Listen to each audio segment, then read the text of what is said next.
नगर निगम के चुनाव पास आने वाले थे। पूरे कानपुर शहर में टिकट को लेकर मारामारी शुरू थी, लेकिन सबसे ज्यादा चर्चा में वार्ड नंबर 40 की सीट थी। वो इसलिए क्योंकि इस बार वहां की सीट महिला के लिए आरक्षित थी। अब सवाल ये था कि चुनाव लड़ेगा कौन। इससे पहले ठाकुर साहब वहां से पार्षद थे और इस बार उन्होंने अपनी पत्नी सीमा ठाकुर को टिकट दिलवाई और ठाकुर साहब की शान के कारण सीमा जी ने 20,000 वोटों से चुनाव जीत लिया। अरे बधाई हो सीमा भाभी, अब तो आप वार्ड की पार्षद बन गई हैं। अब तो हमारे काम आप ही करवाएंगी। अरे ये तो सिर्फ नाम की पार्षद बनी है, वो तो महिला सीट आ गई, वरना पार्षद तो मुझे ही बनना था। अब भले ही चेहरा इसका होगा, लेकिन पावर तो मेरी ही होगी। अरे वाह भाई साहब, क्या दिमाग लगाया है आपने भी। आइए आप लोग, खाना लगा दिया है सबके लिए। सीमा जी पार्षद बन चुकी थीं, फिर भी उनकी एक ना चलती। सारे काम ठाकुर साहब खुद ही संभाल लेते और जहां जरूरत पड़ती वहां सीमा जी का अंगूठा लगवा लेते। सीमा जी ज्यादा पढ़ी लिखी भी नहीं थी। एक दिन ठाकुर साहब और सीमा एक प्रोग्राम में जाते हैं। अरे ठाकुर साहब, आप आ गए। ओहो, पार्षद मैडम भी आ गई हैं। स्वागत है आप दोनों का।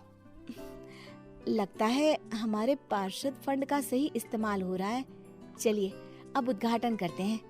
ये लीजिए ठाकुर साहब कैची, आप ही सबसे पहले प्रवेश कीजिए। सब लोग आगे निकल जाते हैं और सीमा जी पार्षद होने के बावजूद भी पीछे खड़ी रह जाती हैं। वो देखती हैं कि वेलकम बोर्ड पर उनका नाम है, लेकिन महिला होने के कारण कोई उनका सम्मान नहीं कर रहा। अगले दिन एक आदमी उनके घर आता है। अरे ठाकुर साहब नमस्कार। कल ना हम नोटिस किए कि हमारा घर तो अवैध है और नगर निगम वाले उसे तोड़ने आ रहे हैं। अरे कुछ कीजिए ना ठाकुर साहब। देखो भाई, मैं तो ज्यादा कुछ कर नहीं सकता, पर अगर तुम सबकी जेब गर्म कर दो तो कुछ हो सकता है। कुल मिलाकर 4 लाख लगेंगे। अरे 4 लाख ठाकुर साहब? अरे भाई, मैं अपने लिए नहीं मांग रहा हूँ। दरोगा है, इंजीनियर बाबू है, बड़े साहब है, सबको देना पड़ता है ना थोड़ा थोड़ा। बोलो है मंजूर? तभी वहां अचानक सीमा जी आ जाती हैं। अरे ये आप क्या कर रहे हैं?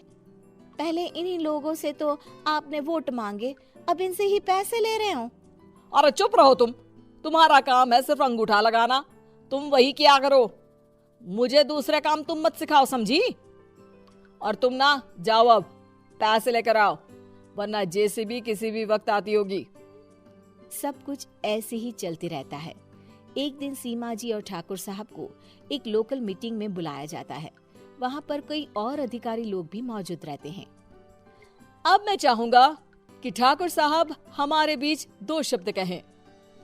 मेरे प्यारे भाइयों और बहनों, आज मेरा सौभाग्य है कि मैं आप सबकी सेवा दिन रात कर पा रहा हूँ। आपने मेरी पत्नी को भारी मतों से जिताया है, इसलिए मैं आप सभी का शुक्रगुजार हूँ। मैं आप सबसे वादा करता हूँ कि हमेशा की तरह हमारे वार्ड में किसी को कोई तकलीफ नहीं आने दूंगा। सभी लोग तालियां बजाने लगते हैं। अब मैं माननीय पार्षद मैडम को स्टेज पे बुलाना चाहूंगा।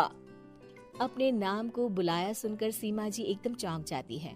उन्हें बिल्कुल उम्मीद नहीं थी कि इतनी बड़ी जगह उन्हें मंच पर बुलाया जाएगा। जैसे तैसे वो मंच पर चढ़ती हैं। ऊपर जाते ही सीमा जी को सारी पुरानी बातें याद आ जाती हैं कि किस तरह उनके पति उन्हें कभी भी आगे बढ़ने नहीं देते और उनके नाम से गलत काम करते हैं। वो बोलने लगती हैं, मैं आपके वार्ड की पार्षद सीमा हूँ। आप में से बहुत कम लोग ही मुझे जानते होंगे, क्योंकि इससे पहले मुझे कभी ऐसा मौका ही नहीं मिला। सारे मौके मेरे पार्षद पति यानी आपके ठाकुर साहब ही लेते रहे, लेकिन आज ये मौका मुझे मिला है तो मैं इसे ऐसे ही नहीं जाने दूंगी। मैं आपको ये बताना चाहती हूँ कि आपके ठाकुर साहब मेरे नाम की आड़ में गैर कानूनी काम करते हैं, जिस पर अंगूठों के निशान मेरे होते थे।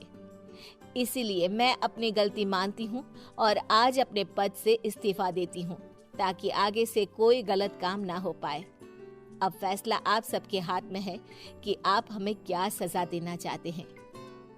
सीमा जी की बातें सुनकर ठाकुर साहब के चेहरे का रंग उड़ जाता है और वो शर्म से मुंह नीचा करके वहां से चले जाते हैं और पद से इस्तीफा देकर ही सही सीमा जी अपने आप में आत्मविश्वास महसूस करती हैं।